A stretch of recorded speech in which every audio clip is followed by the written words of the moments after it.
Knowing the art and science of the ethical leader is a defining characteristic of the ethical technologist.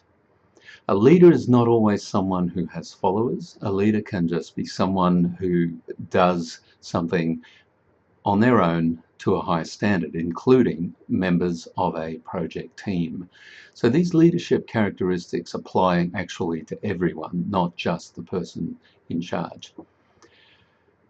Because after all, hard work and talent are rewarded with promotion, and it's worthwhile knowing what these characteristics are. If you display them, they will be recognized, they will be appreciated, and advancement will be, in all likelihood, the result. How far up the ladder you go is often dependent on how good a leader you are, how good at communicating you are. Someone with good management skills will arrive at middle management and will often plateau out there. But someone with good management skills and good leadership skills will often continue upwards, up into the C-suite, as in where the chief information officer inhabits. Most businesses operate ethically. So the ones that don't are really the exception, they're not the rule.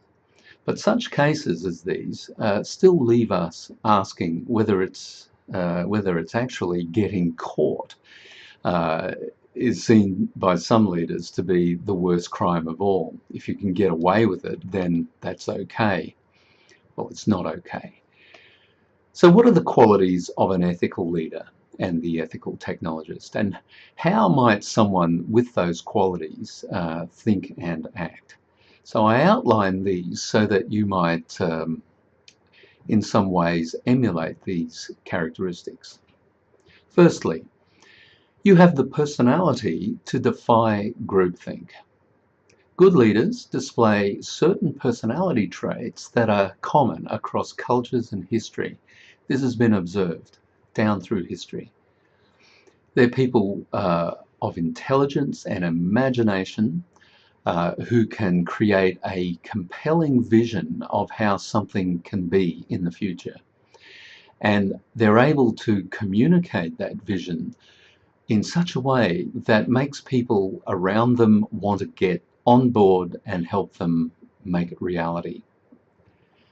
A good leader must also be trustworthy and display an unshakable integrity. They're action-oriented. They don't just sit around thinking about things, they actually get on with it. Even if they know they may not succeed the first time around, they still are action-oriented. They're resilient in the face of setbacks because nothing ever really happens. Nothing worthwhile is ever really achieved without some setbacks, and they have the resilience to keep going in the face of these inevitable setbacks. They're people who can treat others with respect, not as mere units of production. They think of others as being whole people, not just someone who's able to perform a role. Good leaders have rid themselves of delusion. They're brutally honest with themselves and they perceive reality accurately. They're able to perceive risk very realistically. They know when to take risks and when to play it safe. They're courageous, they defy groupthink, and they accept the backlash against their unorthodox practices as and when these happen. Outwardly, leaders and leadership can be expressed in countless many ways, but if you embody these traits, you will be perceived as a leader by those around you. It's somebody who has the ability to set a good example. The defining feature of the ethical leader is that in addition to those foundational qualities just mentioned, they're also seen to act from their own well-developed set of ethical principles. They set a consistently good example for others to follow. So it's the steady force of their attitude over time that trickles down into the organisation and becomes embedded in the culture of the organisation. They've created a moral matrix that people internalise and operate from in their day-to-day work. Selflessness is another feature. Ethical leaders are strong on selfless service in the interests of the greater good. They would probably resonate to this wonderful quote from the Irish playwright and Nobel Prize winner George Bernard Shaw.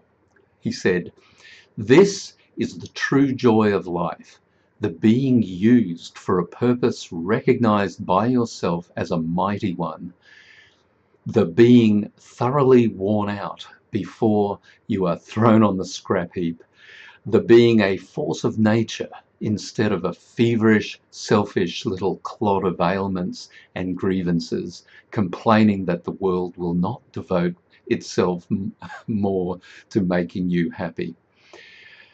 He certainly was not one to mince words, George Bernard.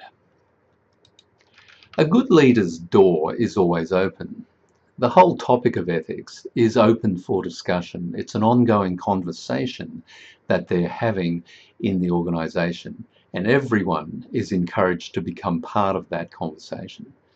So the moral DNA of the organisation is a work in progress. It's not something set in stone. It's a living entity that evolves and becomes stronger over time.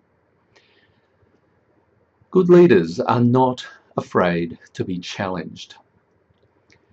Having your subordinates call you out, disagree with you, challenge your judgment, all of this calls for great understanding and tolerance, not to say emotional maturity too.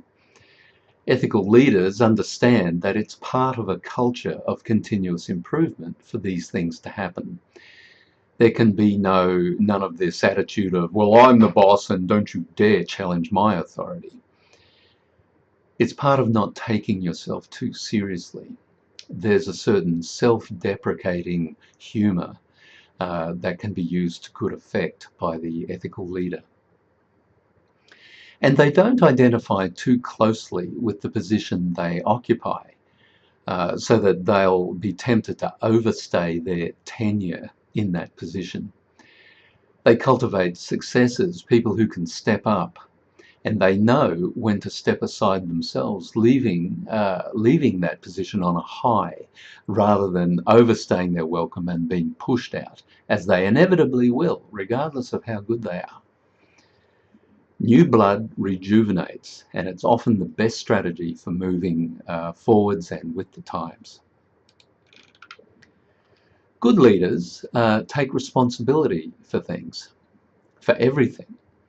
They accept that they are either directly or indirectly responsible for really everything that happens in their part of the organisation. They understand that blame shifting and finger pointing is a failure of leadership, and we see this commonly enough in corporate fiascos where the chief executive stands up in front of the camera and basically says, well, it wasn't my fault, it was this person's fault or that. When you try to blame it on others, you lose credibility yourself. Ultimately, good ethics is good business, and the organisation that does the right thing and is seen to be doing the right thing is the one that will prosper in today's more connected and accountable world. The community expects moral behaviour in all of our leaders, and it will punish those that transgress. And that punishment will take the form of loss of reputation. They might even be put in jail. The old paradigm of win-lose is giving way to win-win. Next section, we'll look at the traits of unethical leaders.